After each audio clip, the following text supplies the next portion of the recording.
震度2。Seismic intensity 2. 茨城で地震、予想震度緊急地震速報。0。茨城県沖、マグニチュード 3.5、最大震度2。マグニチュード 3.4。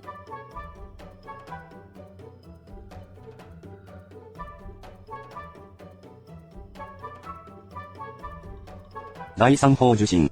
信号。茨城県沖。マグニチュード 3.5。現在地の予想震度。0.3。主要島はすでに到達している模様。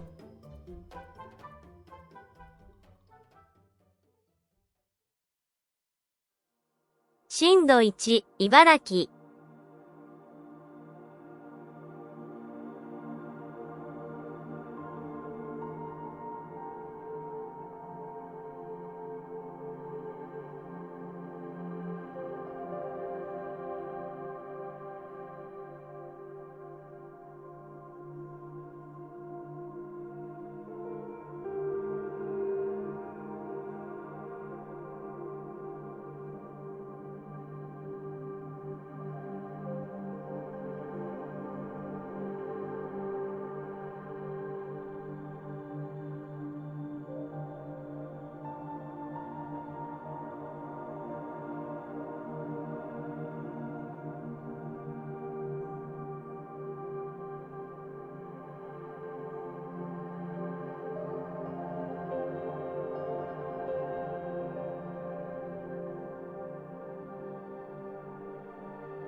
最大震度1の地震が発生しました。